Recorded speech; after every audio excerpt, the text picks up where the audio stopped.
Hallo zusammen. Heute mal ein kurzes Schraubervideo, denn meine kleine Ape fällt auseinander und ich muss mal gucken, wie ich das in die Reihe kriege. Viel Spaß mit dem Video.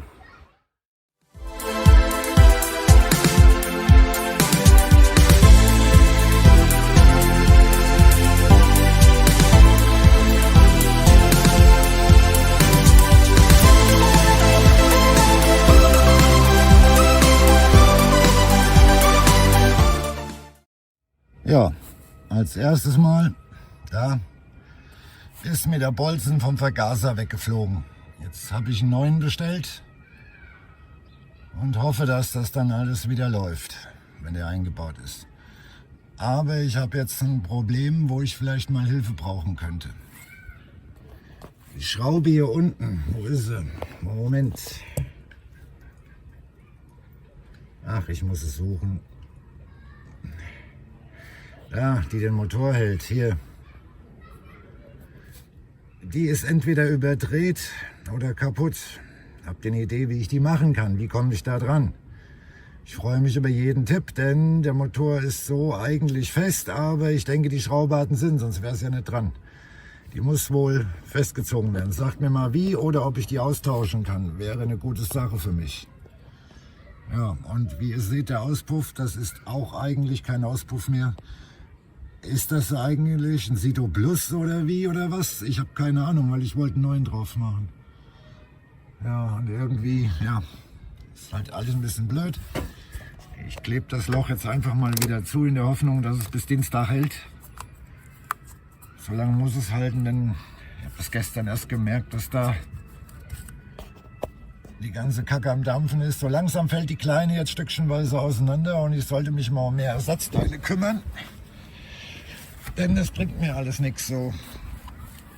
Das ganze Werkzeugreservoir mal ausgepackt, um zu gucken, was ich brauche, aber ich kann nichts machen, das ist blöd. Es ist einfach nur saublöd. Genau das gleiche ist drinnen passiert. Ja, die Fußmatten, das war ja schon mal was wert. Aber ich wollte das Armaturenbrett und alles lackieren und habe plötzlich das Problem, dass die Farbe nicht hält. Geschliffen wie ein Blöder, gemacht bis zum geht nicht mehr. Es funktioniert nicht. Ich versuche das Ganze nochmal und hoffe, dass es irgendwie klappt. Und so komme ich hier nicht weiter. Jetzt fängt sie langsam an auseinanderzufallen und ich denke mal, das wird jetzt noch ein teurer Spaß werden. Aber das macht nichts. Sie muss fahren. Ich komme ja sonst nicht weiter. Es ergibt ja keinen Sinn. Sie läuft ja ganz gut, aber wie gesagt, es klappert hier, es klappert da. Langsam kommt sie jetzt zu einer Ecke, wo sie wirklich auseinanderfällt. Teile sind viele bestellt schon, ich warte wirklich immer noch drauf, aber es geht halt nicht so schnell. Ja, ich wollte es ja eigentlich im nächsten Jahr fertig kriegen, aber wenn das so weitergeht, wie es im Moment aussieht, dauert es wohl noch länger, weil es muss also ziemlich einiges ersetzt werden wieder. Na, schauen wir mal, was sich noch ergibt. Ich habe keine Ahnung.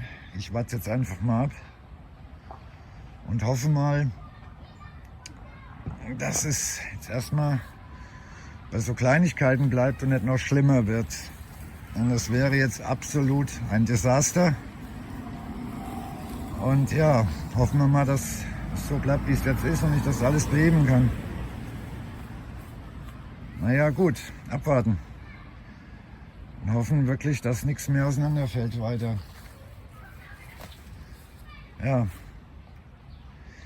ist halt so. Der Händler, der sie mir verkauft hatte, der meinte auch, ach top, fahrbereit, kannst sofort losfahren. Nichts hat funktioniert. Tank musste ich sauber machen, innen drin, komplett verrostet. Ja, Benzinhahn, das war kein Benzinhahn mehr, der war abgebrochen. Da war nichts mehr da. Was die Bremsen angeht, wisst ihr ja schon. Ja, und jetzt fängt so langsam an, alles vor sich hin zu gammeln und ich habe einen Arsch voll Arbeit. Na dann, mal schauen, was ich noch machen kann. Das mit der Plane scheint zu funktionieren, die ich drauf gepflastert habe. Da muss ich aber auch noch mal gucken, dass ich das ein bisschen umbaue. Das ist noch nicht so, wie ich mir das vorstelle. Nun gut, dann war das heute wirklich mal ein kurzes Video. Ich packe jetzt mein Werkzeug wieder ein und fahre das Teil in die Garage. Denn, wie man sieht, kann ich ja nichts machen. Ich muss erst sehen, was ich noch an Teile brauche und die dann schnellstmöglich bestellen. Es ist halt schade, dass es mir jetzt nach und nach auseinanderfällt, aber ich denke, ich kriege das in den Griff. Denn jetzt habe ich es angefangen und jetzt werde ich es auch zu Ende bringen, egal was es kostet und wie lange es dauert. Ich werde sie definitiv komplett restaurieren, nach und nach. Das Problem ist, ich fahre sie halt auch jeden Tag, also muss das immer mal so zwischendrin passieren. Ja, schauen wir mal, was sich ergibt. Neue Lichter will ich auch dran machen hinten. Mal schauen. Ein größere. Ja, schöne Scheiße. Neues Fahrwerk muss auch rein. Das alte ist wohl hinüber. Nun gut. Dann lassen wir es mal dabei heute. Ich werde die nächsten Tage noch ein anderes Video reinsetzen, weil ich jetzt erstmal ein bisschen schrauben muss, sonst macht das keinen Sinn. Ja, dann denke ich, sehen wir uns zum nächsten Video. Und dann macht's mal gut und bis demnächst.